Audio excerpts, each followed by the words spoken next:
Thanks for downloading this episode from Teachers Talk Radio.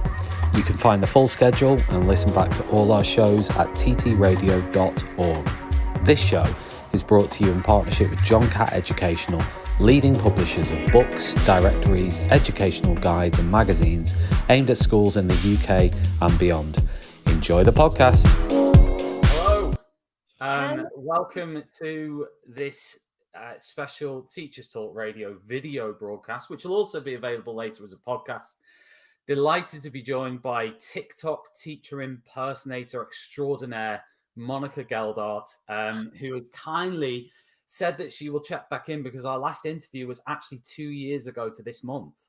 Unreal. Can you believe that? Times flew. And a lot's happened, Monica. I feel like you have become just like, well, I'll let you tell us what you've become because obviously you can tell me a little bit about what's happened since the last time we spoke. That's 2 years worth of stuff. Isn't it weird?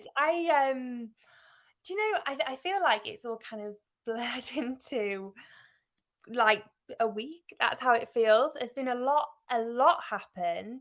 Like kind of personal life as well as career life. You got engaged? I got engaged. Well, I moved out first. I was living at home when we first spoke 2 years ago. Yeah, I was living at home. And then I moved to London for 6 months and I was like, oh, can't survive the London life. So I moved back up north and then I moved to Liverpool and now I live just up from Liverpool. So I don't know, moving around. But you've gone out of London and kept it northern, which I'm sure many people will approve of. Yeah, I mean, London is so great. And I so wish I was one of those people that could be like that London girl that goes out in the morning and calls a taxi and all that, but I'm just like just living in fear. I was like, oh, I don't have the confidence for this. You've got Barry's taxis there in St Helens. Just give him a call. I'm sure he'll oblige. Oh God, no, I was like, I can't do it. It was just very hustle and bustle, and I thought, I was like, yeah, I can do it. I can be part of the hustle and bustle, but it turns out I couldn't. So I came back home and then I moved over to Liverpool. So I've stayed in that area, the Merseyside. You have currently got so since the last time we spoke, like I didn't check this, but I'm pretty sure your sort of followership now on, like, I know YouTube, you've got over 100,000 subscribers. I know. What are you on TikTok now? 1.3 million. Oh my God. Yes. And obviously also you've got your Facebook. Yeah. 30,000 or something on there, and then obviously your Twitter. You've got everything, but your main ones are Instagram and YouTube, and TikTok.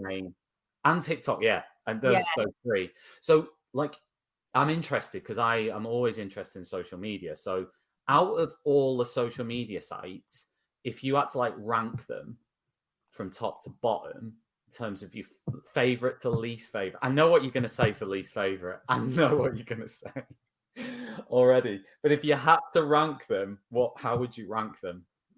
So do you know, it's funny, okay, before I rank them, all the platforms are so different and I post the same stuff across each platform and there are very, very different audiences on each. So tell me about the different, because I'm interested in it. You say that. What are the different audiences? Like, you should do one of these videos you do about this. You should have like 10 seconds on each social media platform of the audience. Well, the first thing is like these platforms are constantly changing. They're all against each other. They all want to be on top. So they're all trying to do the next best thing or just copy the other person, but give it a different name. So it's very different. But I feel like with Instagram, you have your followers and they are people, you know, that are interested in you and really want to see you. Whereas like on Twitter, anybody can see your stuff more or less. I don't feel like it's as personal, but I feel like perhaps, and also I guess YouTube is a little bit of both. It's really personal in one sense, but then it's really not in the other. So I would say my number one, it has to be TikTok because that's where I've come from. So I'm kind of like What's Oh, like the negative? Like, if you were to say what any of the negatives are for TikTok, presumably it's the length of the content you can produce on there would be like the only is that a negative? I think regarding the negative side of TikTok is the algorithm is forever changing. So you really have no idea what's going to work and what's not. You could get a million views one day and then the next day you're stuck on like 50K and you're like, well, how's that happened? I feel like sometimes your followers don't get shown your content, but that's just the algorithm. I feel like they're trialing stuff all the time. They've got like businesses on TikTok now, TikTok shop, they want to sell. So I feel you can be in a bit of a battle to get your stuff seen. But I just have to put it at the top because I feel like TikTok is what's given me a platform in general. I'd Yeah, then probably say YouTube and Instagram come very close. Um, I've not had much negativity on YouTube at all. I've been quite lucky with it, and yeah, I get the same subscribers coming back every day and I see their comments every. really. Yeah, it's really nice. It's kind of like, I suppose, same as like TikTok and Instagram, I feel like there's a sense of, I know people use this word a lot, but like a sense of community because you have people that really enjoy your stuff and really want to Yeah. tell you they've seen it or tell you that they've waited for your video, which is nice. And then I think Instagram's kind of that same one. And then I would have. This show is brought to you in partnership with John Catt Educational, a leading publisher of books, directories, educational guides, and magazines specifically aimed at forward-thinking schools in the UK and beyond. Have you checked out their latest releases? Don't miss out! Visit johncattbookshop.com to explore their full range of titles and advance your own professional development today. Happy reading! Facebook, Twitter, or Yeah. sometimes round.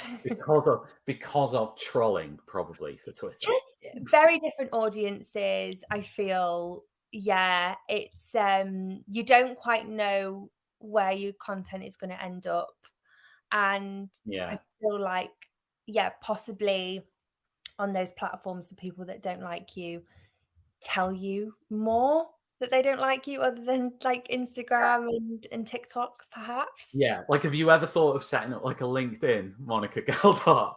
No, That's someone told me to do. I've never had a LinkedIn profile in my life. I think we need that. I'm going to start a Maybe we campaign for do. LinkedIn Monica Geldart Yeah, videos. It'd be quite funny. throw another Um, one into the mix. how do you? Because for anyone who's just like tuning in, Monica does. What would you describe it that you do? Shorts, skits, Just skits, comedy skits, yeah. comedy skits, and many of the characters revolve around like school life. So you've Yeah. got like your new teacher, you've got like your SLT, you've got like your teaching assistant, you've got your covers, whatever, right? You got all these different characters, and there's a huge breadth of material there. Do you ever worry about running out of school material? Yeah, all the time. I'm like, really, what more can I do? I've been doing it for 3 years, so, I feel like at some point it will run dry. So I do, but I have a list on my phone of ideas, and they'll just come to me like off the cuff, just like doing something or doing nothing. Or very often when I'm filming a video, I'll get the idea for another video. So it kind of comes naturally. Sometimes I'm there and having a little brainstorm, or I even go back to old videos, watch them, and think, oh, off the back of that one, I've now thought of a new one. Yeah, So yeah. But I do have dry spells, definitely. I'm thinking, oh, my creativity's gone. I don't know what else to do. because presumably when you make these videos, if somebody, because I'm presuming loads of people must message you and say, "Can you do this video?" Yeah. Yeah, like how many of those requests you get like A per month? lot. Yeah, a lot. On what? Like on every social network? I've had a few on Twitter, sorry, replying, been like, "Oh, Yeah. someone said the other day, can you do the IT department?" And I've never done that, and I was like, "Oh my goodness, yeah, I have to do that." But I'd say mainly in TikTok comments or Instagram DMs, I'll get, "Can you do da da da?" And I love it because it gives me ideas. So I'm like, tell me the ideas. It's fab. I love to hear what other people have got to say and other people's experiences and try and put that into a bit of a comedy skit.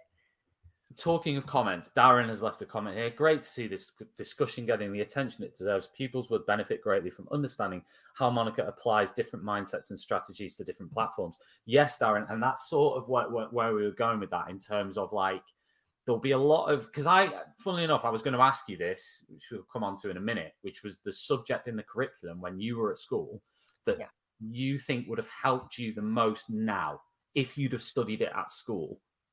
I mean, career-wise, with what I'm doing now, social media wasn't really a career path that could be taken when I was at school. Wasn't it? Yeah, I guess, like, because in my head, I was like, because I tweeted this about half an hour ago, I was saying that social media management could be a really good subject in the curriculum. Of course, the sort of traditionalists out there would probably puke in a bowl over the thought. But to me, it's like, it's not going away, and it's not. It surely would have benefited you. I think so when I was in school, I think like you started getting your YouTubers. There was like Zoella. She was the it girl. Everyone wanted to be Zoella. I definitely knew I wanted to be Zoella. She was so fun. But it didn't ever seem, I never ever thought, oh, I could do that. I never wanted to go into social media. It was never kind of a goal. So probably at the time it wouldn't have benefited me. I think now, because social media is getting bigger and bigger, and I think it will only get bigger. And I think now probably, well, definitely more than ever, kids will be saying, oh, I want to be a YouTuber, or I want to be a TikToker. I think they already are. They already are, aren't they? I don't see that. I mean, do you see that as a bad thing?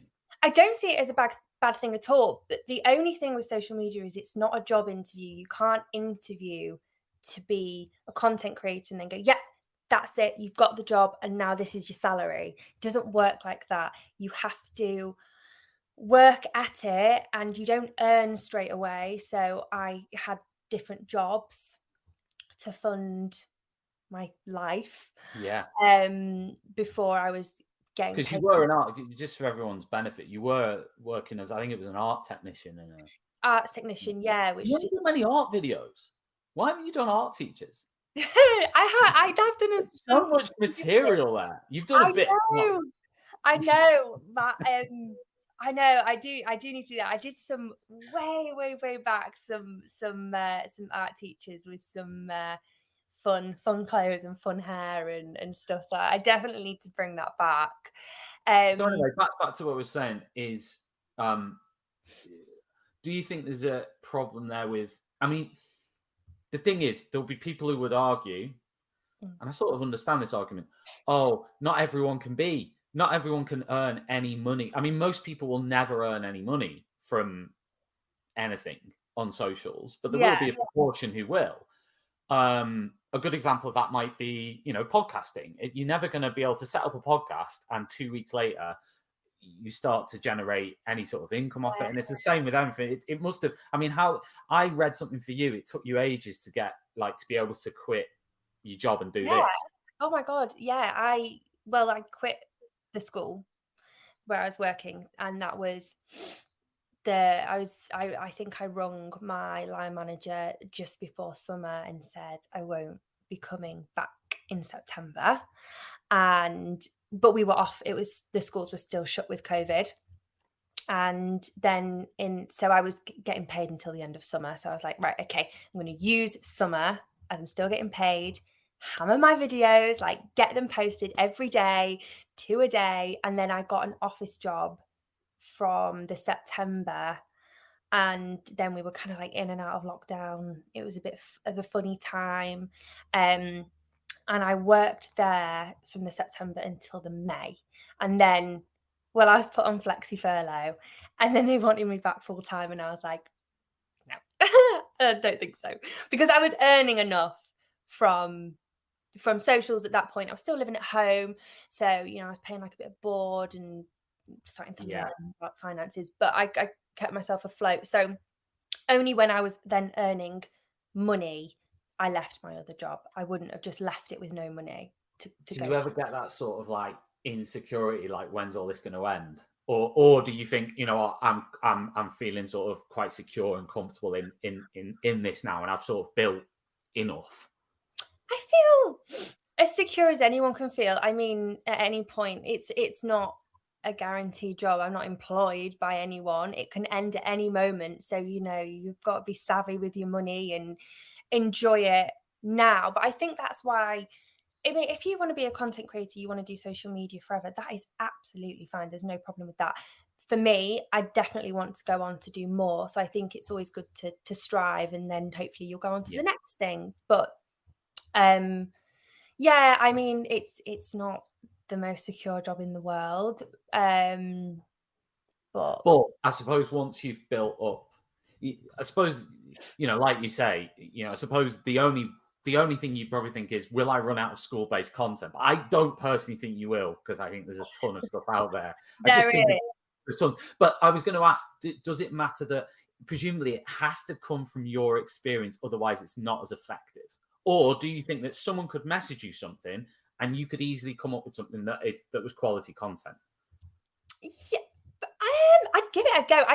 I'm just very lucky because seen it from both sides, and I think because I was quite young when I was working there, I started working there at 18, so it's funny being in as an 18-year-old, you've still got that sixth form mindset, but you putting yourself in a position of power, I suppose, and being called miss, and it was very weird.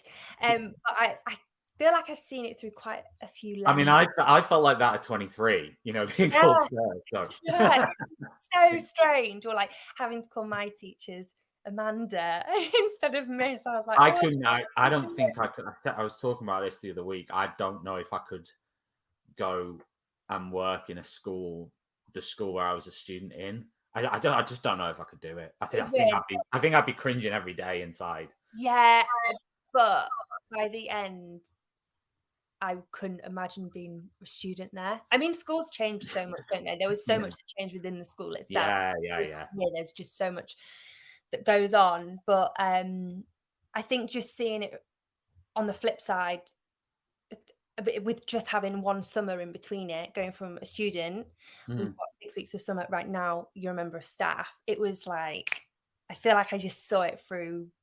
Yeah, it was just weird, and then staying there way longer than expected. So I really did. I mean, as support staff, you are kind of pulled from pillar to post, and I definitely did a lot more than what I was employed. And that's where your experiences come from, because presumably you did 4 years where you were everywhere. I was like in the school, it was crazy. So I feel like I definitely experienced quite a lot. But also I was really close with a lot of, I say, my colleagues, the teachers, and they would just tell me funny stories, and they were just so funny. And I think because as a student, you don't really see teachers as people with a life and kids and a husband. And then when you work there and you get to know that they've got, of course, a whole life and families, and they go and do stuff. And I just loved to hear their experience of the job or when they were at school. And I mean, I remember, and I apologize to this teacher in advance, my old history teacher, Mr. Dillon, was walking through Birkenhead I think it was Tuesday or Wednesday night, and myself and 3 other lads were there. And we just started going crazy because he was there. We started like dancing on the top of cars, like, oh my God, it's Mr. Dillon. And he was with his, like, I think fiance at the time. And it must have been incredibly awkward for him. But so I apologize. We were 14, no, maybe 15 or something. It was a terrible thing to do. But I wanted to, you know what, before we move on, I think this would be a good point to play some of your videos. I've picked out like 3 of them from your recent, sort of the last like 6 months or whatever. So we can watch those and enjoy a bit of Monica Geldart skit clips. You know what, I still can't decide what to call them. Shorts, just whatever, videos. Okay, there we go. Callum, with your hand up. Am I going out with Mr. Granger? Well, that's not a question that I thought it would be. It's not really anybody's business or appropriate for a topic of conversation in the classroom.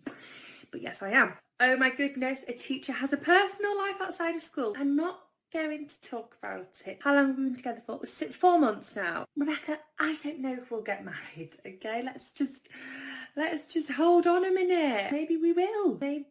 It would look nice. But anyway, we're not... Come on, guys. We do need to get on with the lesson. What's that, girls? He's punching with me. Do you think so? Is that what everyone's saying? Is that what your year's saying? He's punching. I'm going to say... Year 10's told me you're punching. No, you don't need to start calling Mrs. Granger. Yes, I do suit it, but guys.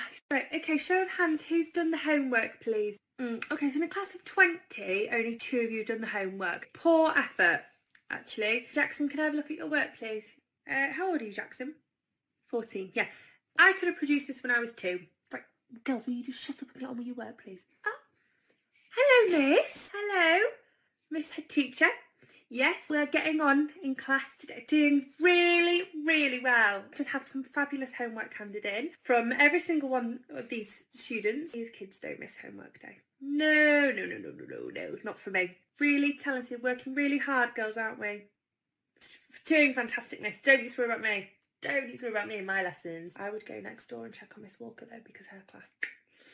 not great. Thank you for checking in unannounced. I love it when you surprise us like that. Love it when you just come in and catch me off guard. Love it. Love that, miss. Woohoo! See you soon, miss. Yeah, that's the head teacher. This level in this classroom is ridiculous. I was on the corridor at the other side of the school and I could hear you. Where's your teacher? Where's your teacher? You don't know?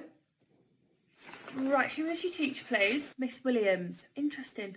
Well, we're 10 minutes into the lesson, so... Right, can we all just take a seat then? Let's just sit down, please, and just... All right? Because my ears are ringing with the noise, actually. Miss Williams, well, that's interesting that she's late. I'm actually SLT myself, so I'm never late to lessons. You know, she might get sacked. I'll just stand here and wait for your teacher then. She can't be left unsupervised, that's illegal. So she's broken the law. Oh, Miss Williams, yeah, I've just been looking after your class for the last 10 minutes, pretty much. I hope you know, you can't be leaving students in the classroom by themselves. It's very, very unsafe, and safeguarding is a massive part of what we do. And I'm sorry, Miss, but I will have to pass this on. Miss, so as you know, I came in to assess your lesson. How do you feel it went? Okay. Oh, Michelle. Okay, I don't know where to start. I filled out this whole notepad with notes, and I think, you know, maybe one note was good at the end. The lesson ended. That was my one good note. To be honest, Michelle, obviously I'm SLT for a reason. You're not. And that's fine. But I think when I observe my own lessons, I can just see that I am miles ahead in my teaching career than where you are. Yeah, I know you've been teaching, 20 years longer than me, but time doesn't really mean anything. It's all to do with who wears the high vis, and that's me. So, but you tried.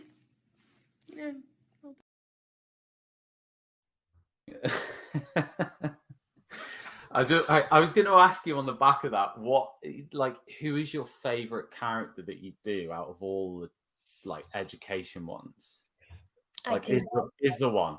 I enjoy them all, but I do like doing SLT. Yeah, he's funny. I do like it. I think the jacket brings a persona.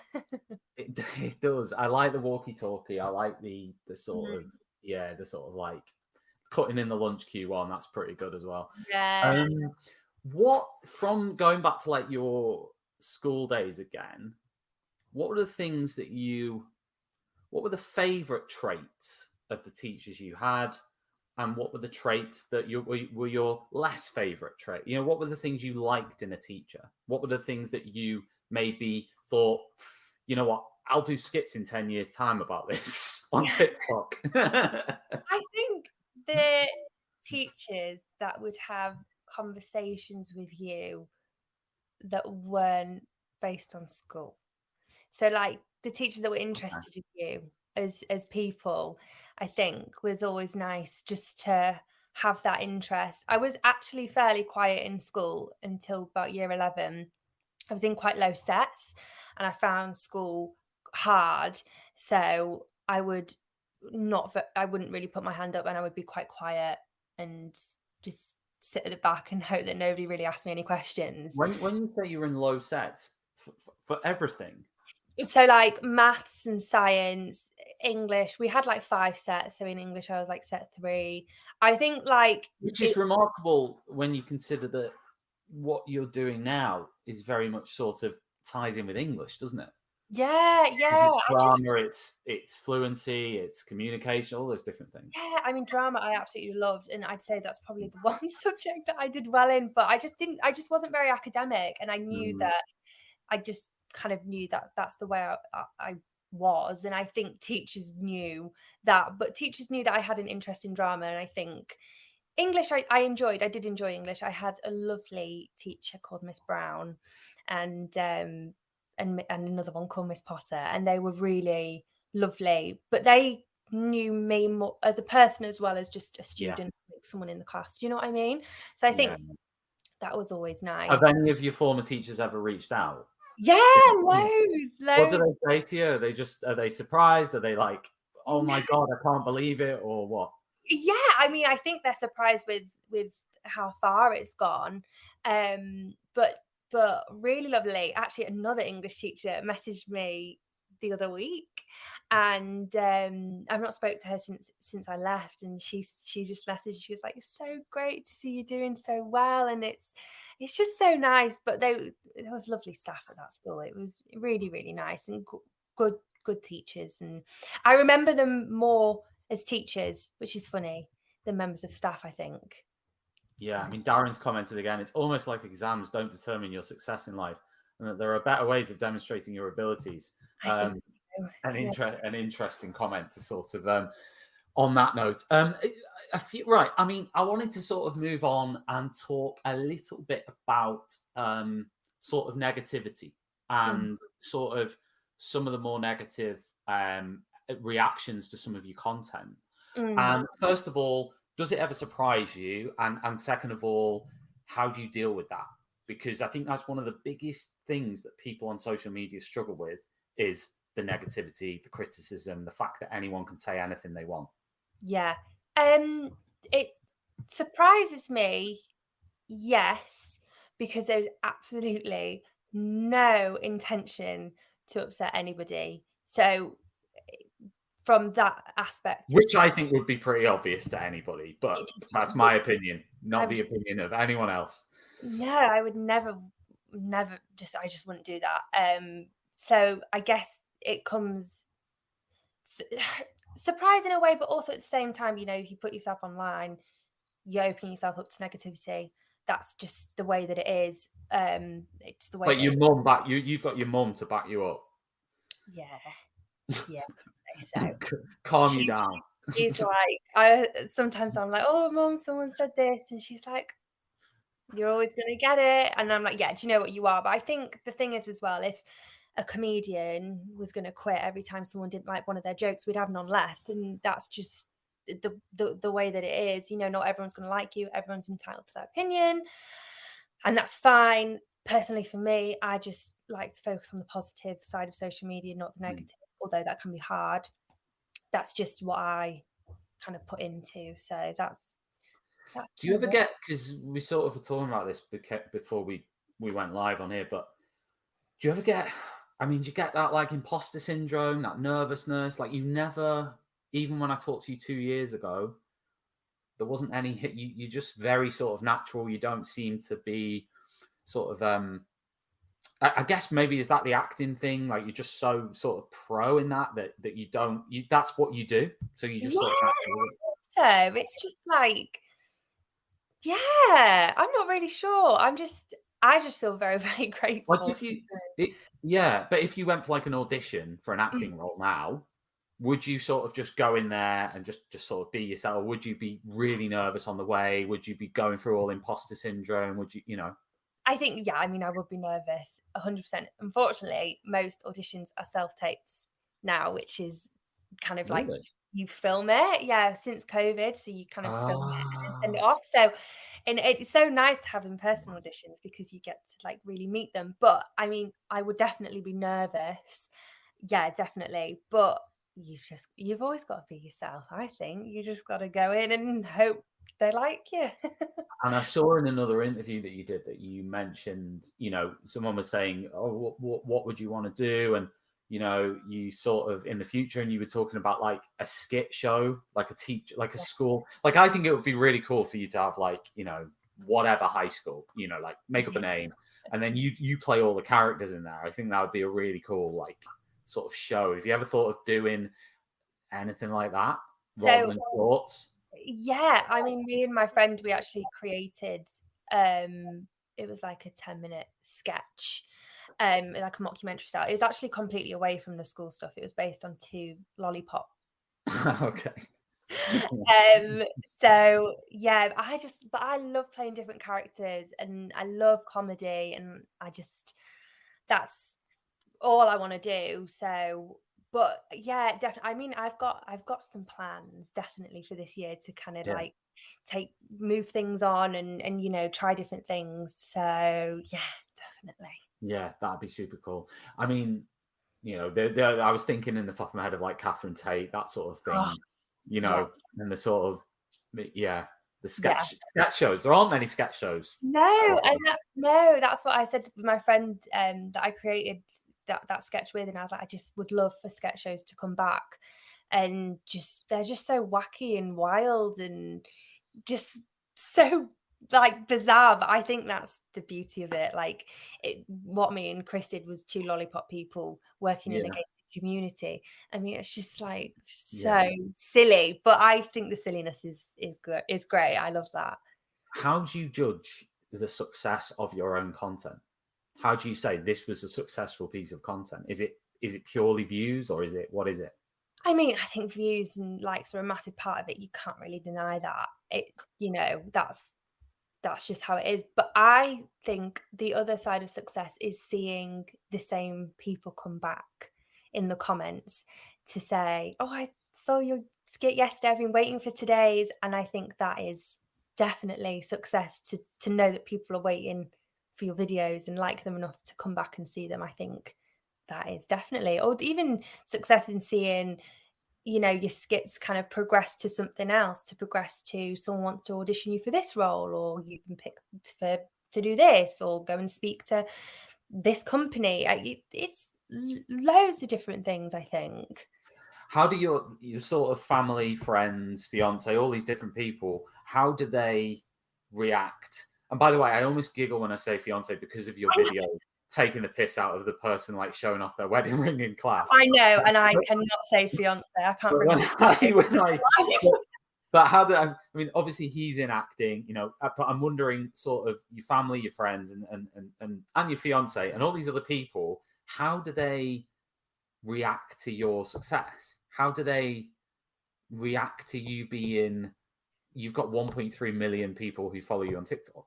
Yeah, I think it's weird for them. It's weird for me. Like, that's a lot of people, and People. I think it's strange, but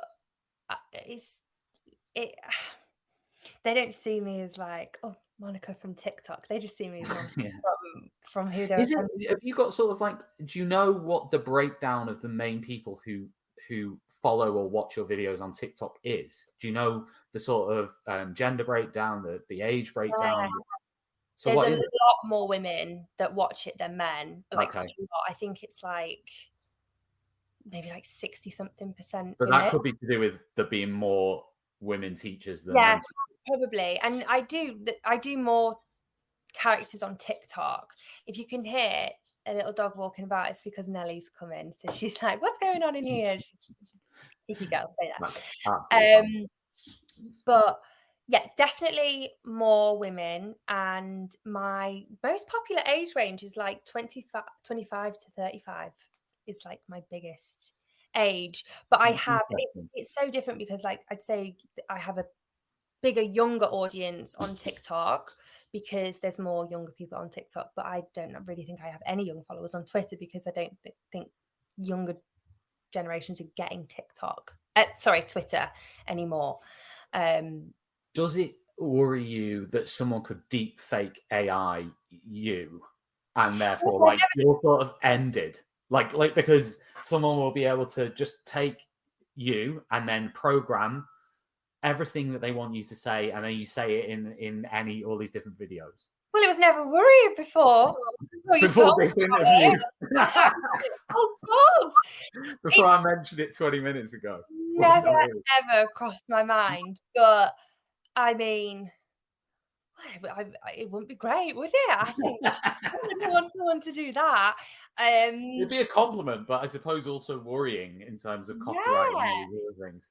I think so, but I think, you know, you can't worry too much about what could be. You gotta just pretend that doesn't exist. That's what I'm gonna do anyway, until someone comes along and pretends to be me. Definitely. You know what? And we can have a go at one of these, but I sort of wrote down some impromptu skits that we could maybe try and see how you are sort of like impromptu. So I've written down some characters, if you like, and then you can try and play the character, and then I will rip these off and then post them all as my own. You know, Yes. No, I'm joking. I won't really. But we can can have a go. They might be awful, in which case we can stitch them out. Let's try. Are you ready? I think so. Okay. A kid caught vaping in the toilet. This vaping, and this is not part of the character, but this vaping thing is funny because vaping never existed when I was. No, it didn't. Smoking in the toilets, I suppose. Yeah. So, yeah, I think it would just be girls. They'd probably be able to smell it first because they're flavoured, aren't they? And it just be like, excuse me, girls, what are you doing? And then, you know, give it to me, please. Give it to me. And then there'll probably be a bit of, you know, an argument. I'm not giving it to you. Like, no, it's mine. Like, give it to me, girls, please. And there's always with the head, you know, the head goes around, the eyes widen. Yeah. Until they find the vape. We've also got a teacher telling another teacher why the kids behave for them. Oh, okay. So that would be more of like hey, does Josh not behave in your lesson? It's really good for me. It must be a you problem. And we've got the last one was a parent complaining about a teacher being too strict. Oh, a parent. Okay, so a parent would be like, I just wanted to have a little word with you because my little Emily came home really upset the other day. Just, you know, you told her to be quiet. And I thought, we don't use that in our house. You know what? I was going to ask you just to sort of finish off the whole interview. But I was going to ask you, in terms of teachers and the teaching profession, obviously there's a lot of turmoil at the moment. There's been strike action. There's more strike action. Do you have any views on any of that? If you don't, then don't worry about it. Yeah, go on. I honestly think that teaching is just one of the hardest jobs. And when I was working in a school, that's when I never really wanted to go into teaching. But I think when I started working there, I thought, maybe I could.